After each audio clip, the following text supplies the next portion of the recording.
was when I saw that behavior in my son. No, I'm not going to cry. I think when you start to see certain behavior, as a parent, you just want everything like the best for your kids.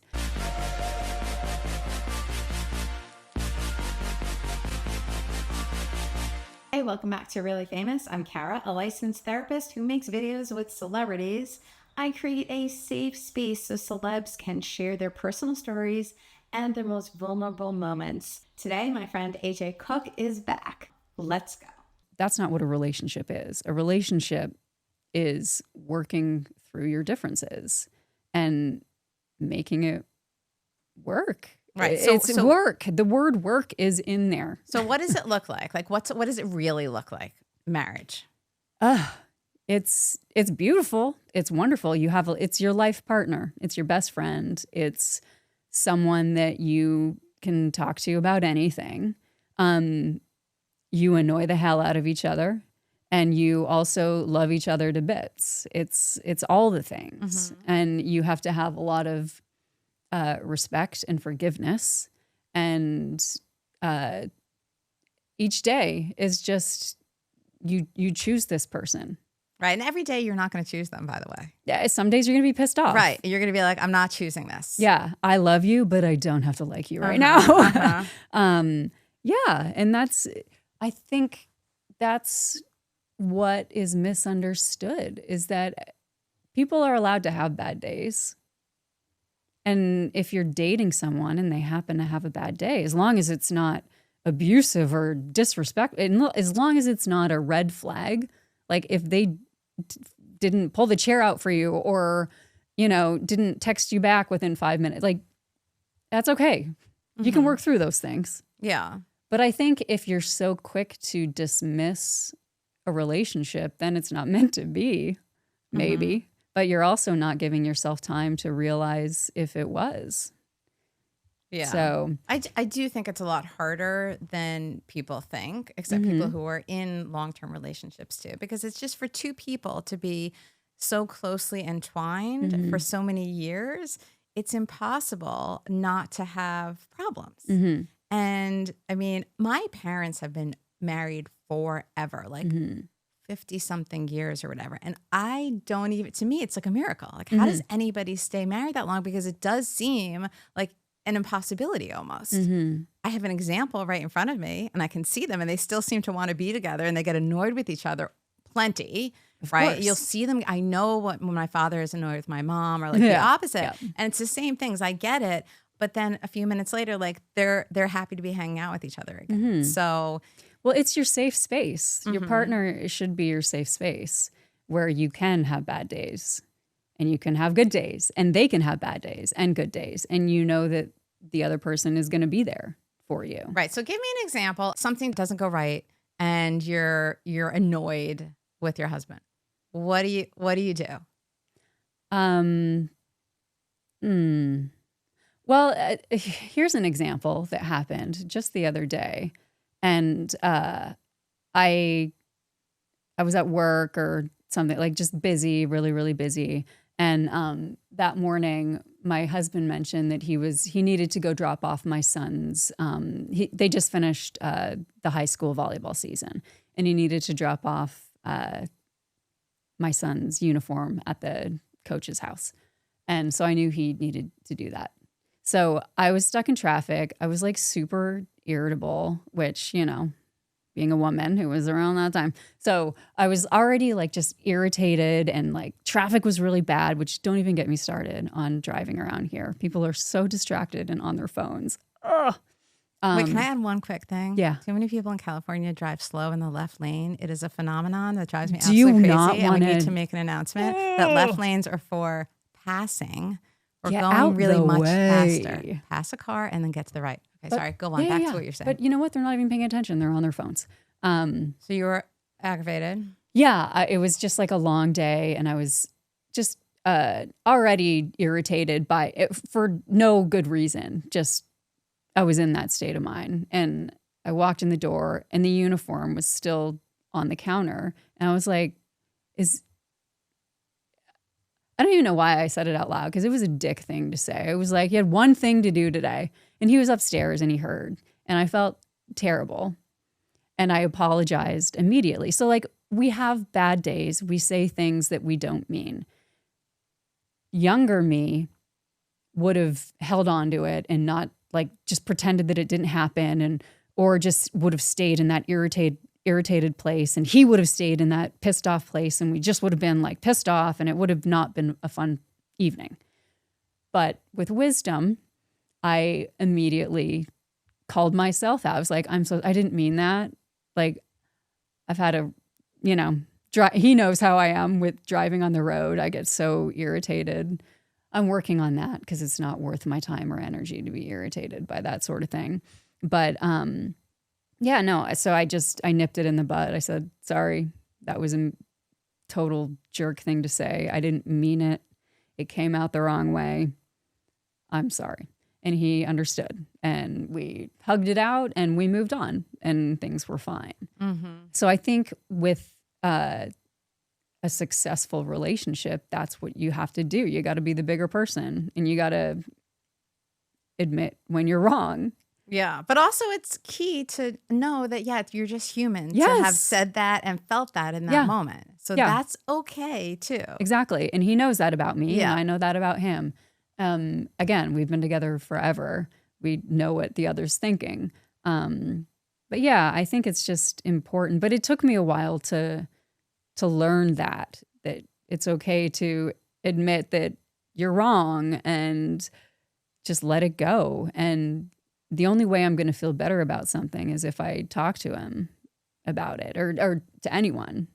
And that has taken me a long time to learn. But man, once I learned that lesson, whew. So what do you mean that took you a long time to learn? So what you would let something kind of fester inside? Yeah, give me an example. If something happened between anyone, like or even on set, if something happened on set and someone had done something or said something and it hurt my feelings, or I would have held on to it and I would have never addressed it, and that's just how I've always been. I would just bottle everything up and just push everything in. Whoop, whoop, whoop.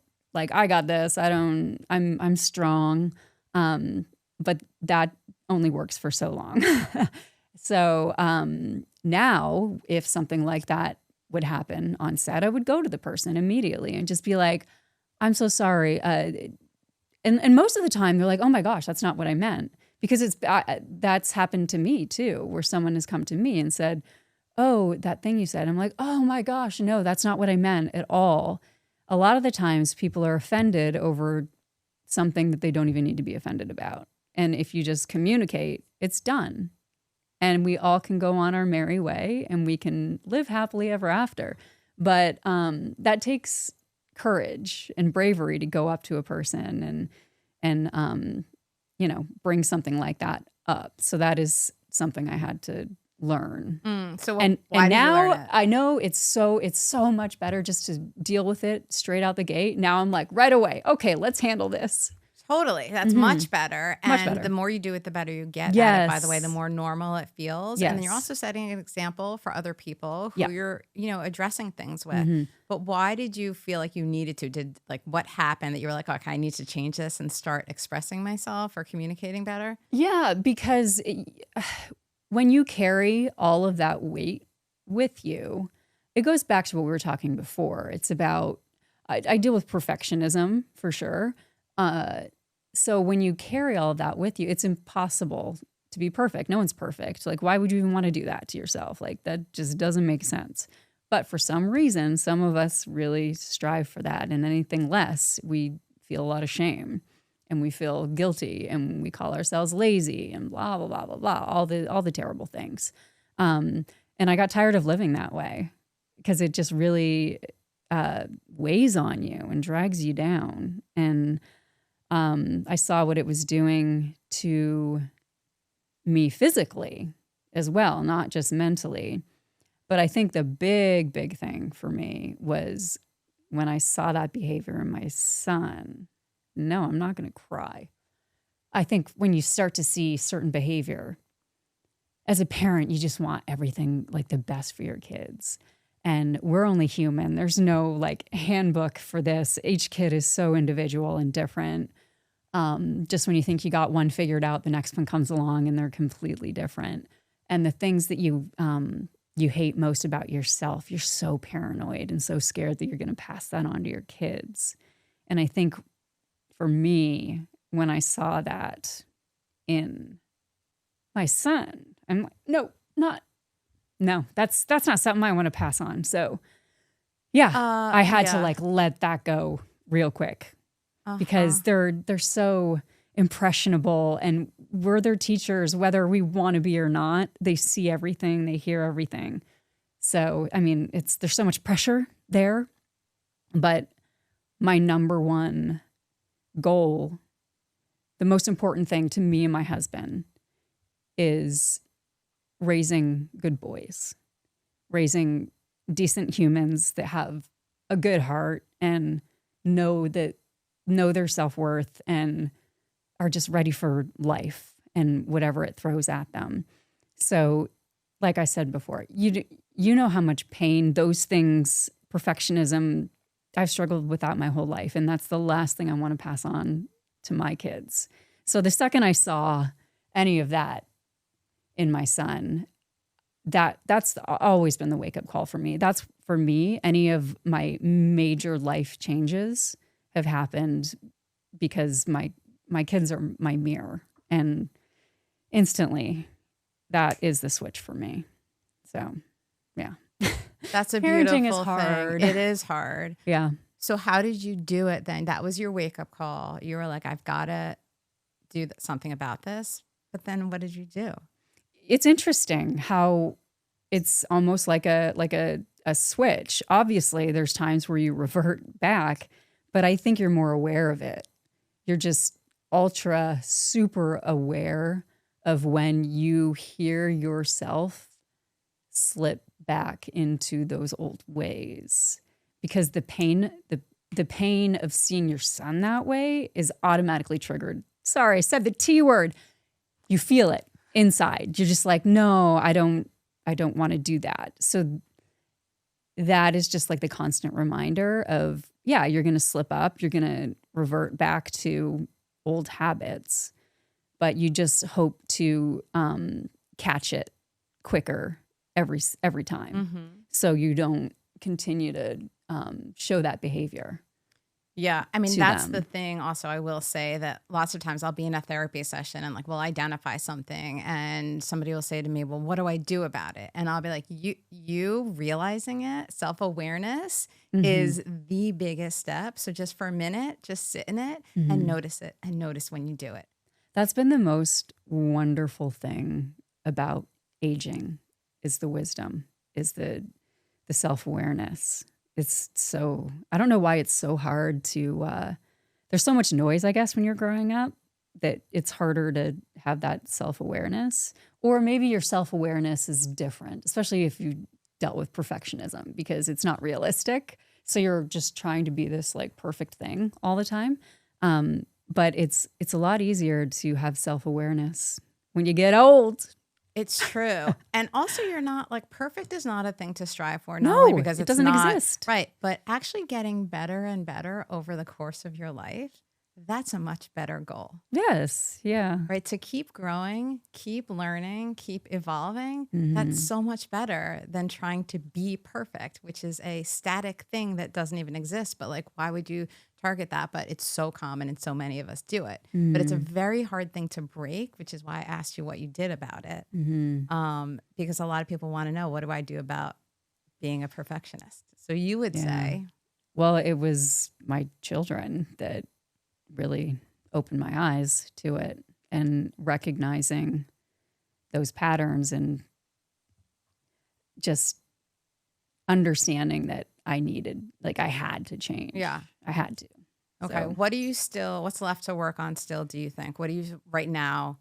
Oh, by the way, side note, you use triggered in the exact right way. Okay, good. Woo! You're not getting triggered by little things, but it triggered something inside of you. Yeah. Which was exactly the proper use of it, not the overuse of it. All right. Getting back to, what do you feel like you're still working on right now? Oh my gosh, how much time do you have?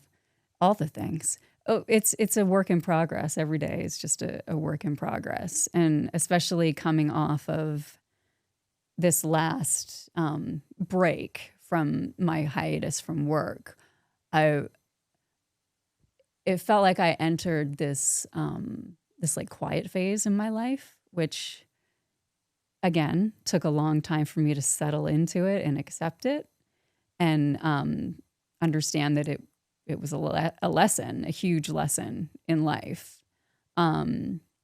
So it's just I don't want it to sound like, oh, it's like this light switch where, oh, I switched flicked the switch and was suddenly okay with everything. That's not how it is. It's like a constant battle to not revert back to the things that you're trying to improve upon. I think my husband has been really helpful in pointing out when I slip back in my ways, which is so annoying at times, but I'm so grateful for, and vice versa. So it's been really helpful to have that person that you're accountable to, and just knows you inside and out. But yeah, I still deal with, like, am I doing enough? Am I good enough? Am I, are my boys okay? And is my work okay? And, oh, am I offending this person? Or, are people going to judge me because my kids work with me? Or like, just like stupid things like that, where every day I'm learning that who cares? I don't care what so-and-so from so-and-so thinks about something, because it's none of my business what you think. All that matters is my family and how I feel, and what we're doing feels good and it's working. And like I said, our house is a sanctuary, and it's a safe space, and I love that. I love that about our house. And we really strive for that. Sometimes, though, my husband are like, is it like, are we too cool here? Like, are the boys ever going to leave? Are we making this place too easy? But no, life is difficult enough. I think it's important to have a place to come to where you can just set all your worries aside and just breathe.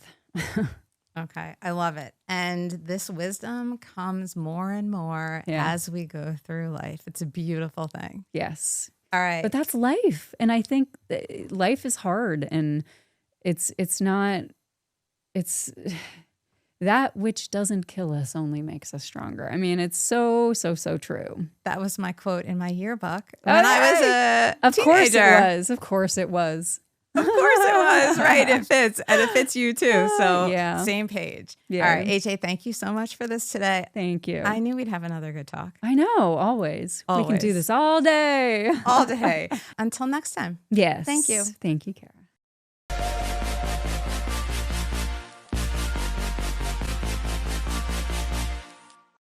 Thanks for watching. Drop a comment and I'll see you in the next video.